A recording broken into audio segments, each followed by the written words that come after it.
Today's music seems to be in a slump. And when I say slump, I mean there's nothing new, exciting, thought provoking, or innovative happening. And I think social media is a big reason why. Let's talk about it on today's episode of About the Music. Familiarity breeds contempt is a phrase that means knowing too many details about a person will ultimately result in a loss of respect for the person and an inability to view the person as special in any way. And that's from the dictionary of About the Music. But artists need our respect, and they need us to view them as special either in talent or beauty or both. Why? Well, because we're expected to spend two currencies on them, our money and our time. One requires a lot of effort to get back, and the other you can't get back. So artists are expected to build an intense online presence, but due to the sharing nature of social media, I think the use of it contributes to the failure of an artist because, like I said, familiarity breeds contempt. Halle Bailey, half of the sister duo Chloe X Halle, recently released a video for her song Because I Love You. And instead of enjoying the song, her fans used that video and song as a platform to jump into Halle's personal life, making the song about Halle and DDG, commenting on Halle's relationship with DDG instead of just enjoying and supporting the music. Now, when Brandy released Sitting Up in My Room, no one was wondering who the song was about or who she may have been thinking about while she was sitting up in her room. But this was before social media. Halle and DDG share their lives online with the world. So much about them as a couple has been shared online. So people feel like they know them and can judge them based on what they see online, which is, in my opinion, way too much. But going back to the familiarity breeds contempt statement, Halle and DDG are a good example of this. People lost respect for Halle when she chose to date and have a child with DDG after he embarrassed her online. They judged her for throwing away the momentum of her role in the Little Mermaid movie to be a baby mother to DDG. Now, this has nothing to do with her artistry or her ability to sing, but fans will continue to hold it over her head simply because they know about it. So her personal life will continue to detract from her artistry. Marilyn Monroe was way before my time, right? But people are still intrigued by Marilyn Monroe because they could not know her. 62 years after her death, people are still digging to find out more about her interest, and who she was behind the Marilyn Monroe persona. Because her fans couldn't know her, they celebrate her art more because it's the only way they can experience her. Beyonce is really good at doing this as well. She's capitalized on mystique. You can't know her beyond what she shares through her art. So much like Marilyn Monroe, her fans celebrate her art more because it's the only way they can experience her. The elevation of an artist's personal life over the art isn't the only way social media has killed music. It's also opened the door to, some mediocre talent that has watered down all genres of music and left us, the fans, with the task of artist development. Now I'm about to go crazy on y'all real quick, so follow me, okay? Follow me. In software development, there's a development methodology called agile development.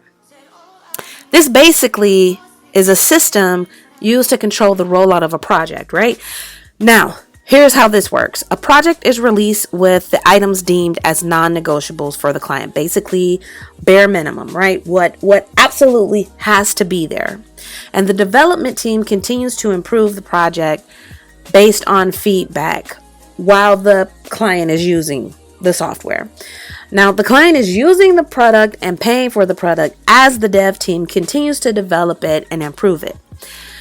Now, in development, that's not a bad thing.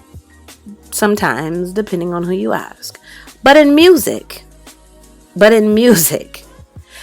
I think labels are using a similar methodology when it comes to debuting and developing artists. The artist drops singles before the official rollout. Fans provide feedback. The label will then take that feedback and use what they consider to be valuable and make changes to the artist's music, the artist's look, and or persona. As a result, the artist is getting paid to learn. And we're paying the artist while essentially working as their development coach of sorts. I'm not okay with that. If you compare this to the 90s when music was released to the public from fully formed artists who were ready to perform and knew who they were sonically. For example, Monica's persona has not changed since she released Miss Thing. She was a fully formed artist at 14. I'll say the same for Mary J. Blige, Toni Braxton, and Brandy. We weren't paying for these artists to figure it out as they go. And we bought their music because they were already a complete package. The artist development was done behind the scenes before the artist rollout. So by the time we got the first album, the artist was probably wrapping up the second album, if not already working on the third. This is why you hear about artists of the past having so much unreleased music. They knew they were contracted for a specific amount of albums and they were ready to pump them out. We didn't have to wait forever on an album while the artist put out countless non-cohesive singles and or features. But we have to do that now. So getting back to social media and mediocre talent. In this era of social media, if you have charisma online, people will stan you even though your musical talent is subpar or non-existent. I was recently talking to someone about Ashanti's music. At the end of the conversation, the girl said she loves Ashanti as a person, but she's not a fan of her voice. Now, this woman does not know Ashanti personally from a can of paint, but because of social media, she feels as if she knows the person of Ashanti, like she knows who Ashanti is. As a result, she's become a fan, not of Ashanti's art, which is what I would assume Ashanti is or was selling, but she's become a fan of who she thinks Ashanti is as a person. And a lot of people feel this way. This is why an artist can have millions of followers, but struggle to sell 1,000 copies of their album. Now, although social media breeds familiarity and pulls attention away from the music, that's kind of what the fans want. They want to consume everything about the artist, and labels know this. So artists are expected to share online, to connect with their fan base and increase the likelihood of a successful rollout. When Normani dropped her much anticipated album Dopamine, it didn't impress fans as expected. Many of her fans blamed her lack of personality on social media or just her lack of a presence on social media altogether. Now, personally, I think Normani still sings like she's singing backup. She hasn't stepped into her main character energy. The album wasn't terrible, but she offers nothing interesting vocally. She still sings like she's supporting the lead vocalist. I can respect a critique of her music, but I can't respect the idea that a music artist has to share anything with us except the music to be successful. Mariah Carey took the music world by storm with Visions of Love, and we knew nothing about her. She came in hitting the Minnie Riperton whistle note with strong vocals, and we all just listened. My dad had Mariah Carey's first album and played it when he worked in his woodshop. Knowing her was not a precursor to enjoying her music. So, what's the answer, and how do we save all art forms from these bastardized versions of themselves? I'm going to go far out and say something completely different, but I think the only way out of this is through music itself. We need to bring back music class in school. Learning instrumentation, music theory, and performance will change the way music is viewed as an art form and consequently change what we accept as musical talent. For example, in the 90s, poetry was still a big part of Black culture. We studied and wrote poetry in school. We had movies like Love Jones, because, Brother to the Night was an instant classic and still is. When we wrote rhymes at the lunch table for fun, we used elements of poetry because that's what we were learning about.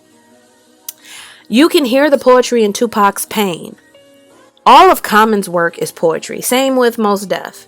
There was a standard for rap, and that standard was based on elements of poetry. But that wouldn't have been possible if we weren't first taught to understand and appreciate poetry.